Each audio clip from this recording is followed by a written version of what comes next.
So Andrew, you're on a trip, and if you probably remember 20 years ago, communicating back to people, backwards and forwards, there's no email. We didn't do anything. Ah, yeah. Well, you see, when I travelled, and I did 1.5 years up through Africa, we used post restant. Now, I think very few people will really know what that means. I don't know what it means. Well, basically what would happen is you'd be travelling up through Africa. Your beloveds, your family and friends, if they were kind enough to write to you, would send a letter, and they'd address it General Post Office, Kenya, Nairobi. That would arrive in the post. How old are you? Well, this is just to take us back, it wasn't that long ago. I remember we had an emergency once in Botswana. We were travelling, and one of the vehicles in the convoy, two vehicles, license had expired, and Mark, poor owner, freak out. We stayed over in Mahalapi. I remember we went to the Barclays Bank, and we used their was it a fax machine? I think it was a fax machine, and we had to actually courier it up, which the whole thing took a total of 3 days, and that is how quickly we could get something sent up to us. 3 days is not that bad. Well, 3 days is actually really good when you think how it had to come along. Yeah. I mean, when post was sent, post restant. Oh no, it wasn't 3 days. I'm sorry, it wasn't 3 days.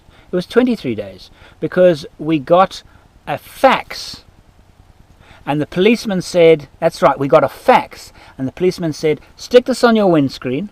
He gave us a note saying, "I've allowed you to," but he said, "You have to come back here to collect the actual thing."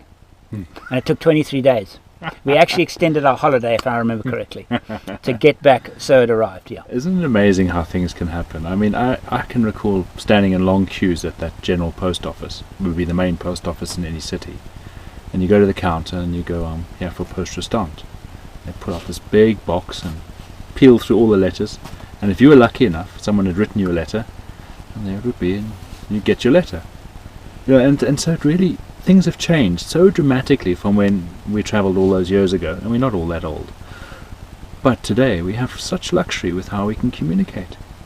You can be in the middle of nowhere and get a satellite phone and phone anywhere in the world. Well, I'm amazed at Botswana, the cell phone coverage. Oh, it's good. Even it's in brilliant. the incredibly remote areas, and the only reason why I'm not able to phone home now is I've just gone on to pay as you go, and my international roaming has been cut off. So I know how you speak on the phone. You see, you'll stand on and spend ages on the phone. So they've just said, forget it. Absolutely. So we can't contact home now. Yeah, well, actually, I'm the same, and it's quite unusual, isn't it? I mean, I think it's very nice. It's lovely. It's great. I mean, here we are sitting. No one knows where we are. We're in the middle of the Kalahari. We're on some remote road that, who knows? If a lion came and had supper tonight and we were on the menu, well, that would be it. It'd be a long time before someone made... It would be a long time. Absolutely. I mean, we're in the middle of nowhere. And I mean, it's lovely. It's a great experience. No, I like for that. most people, it's pretty petrifying. This constant need to have this communication. But I think it's got very much worse in the last 10, 15, in the cell phone age. Yeah, but look, you've got to look at it. It is a very valuable tool, and in extreme situations, I will always endorse having some means of contact. Oh, I agree with you. And in fact, our Trans-Africa trip we had planned, I've got a satellite phone. Absolutely. And it's got a little red button on the top of it, and if you press it hard enough for long enough, helicopters will come.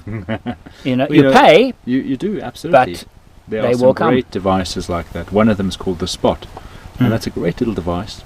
You take it out, buy the device, it's probably $100, $150. You register it, you pay another annual fee.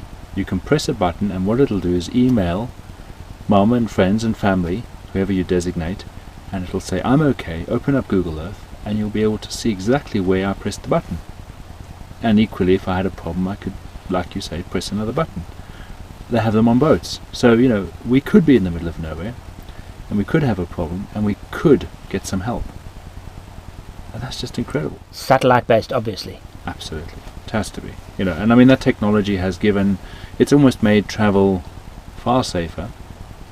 Far, far safer.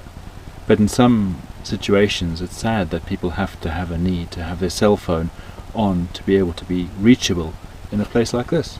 I don't actually want my phone on.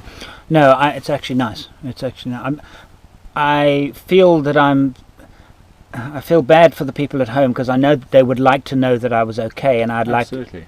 but the fact that I cannot be reached is actually nice. Yeah, it's lovely. And that's when that device, the Spot, comes into play, where you can actually push a button. Just and say, I'm and fine, it'll we're actually, great. it says, I'm okay, it sends it off via satellite.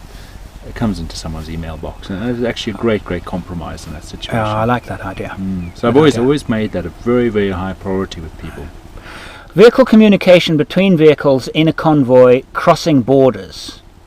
Well, when Can you're that be a crossing problem? borders, I always tell people to put that away. You do Take the not aerials off the car? Take the aerials, unscrew the aerials, hide the handsets, and if you've got fixed-in devices fixed in the car, throw something over it. You do not want to invite someone to ask questions about radio communications. It's obviously something that can be picked up where they would be worried. And we had that when we were travelling across China. They picked us up straight away. They didn't even see the aerial on the vehicle. They had a vehicle that was roaming around and picked up the fact we were using radios. Oh. Tracked us down, took the radios off us, and you know what? And when we left China a month later, they were there to give them back to us.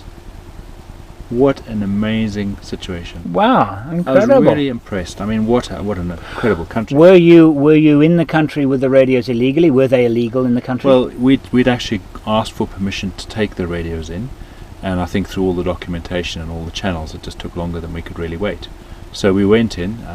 We didn't obviously declare them, but we used them, and they were only ready to talk between the vehicles for communication safely. Of course, China's a big place. It's very remote in a lot of places, and we stupidly used them in a city, and we probably shouldn't have, and it probably would never have been found out. But going back to what you should and shouldn't do, I always say that going to borders, satellite phones, two-way radios, put them out of sight, well out of sight, so that actually those are things you don't want someone to confiscate from you. And if the guy says he's going to confiscate them, it's a big problem if you lose them. Yeah. So yeah, it's always worth doing. Okay, well, we've got probably another 7 days before we will be able to say hello to people at home. Yeah, guess they're going to worry a bit. Well, we miss them. We'll say that now. It's really we're missing you. Yes, we're missing you. Really, really missing you. Really, Yeah, really, it's especially tough. you. Yeah, it's tough. It's tough out here, but I think we could survive. I don't know about the wildlife. I hope so. Hey, what's for supper? We'll see you soon. I don't know. I'm actually getting quite peckish. Yeah.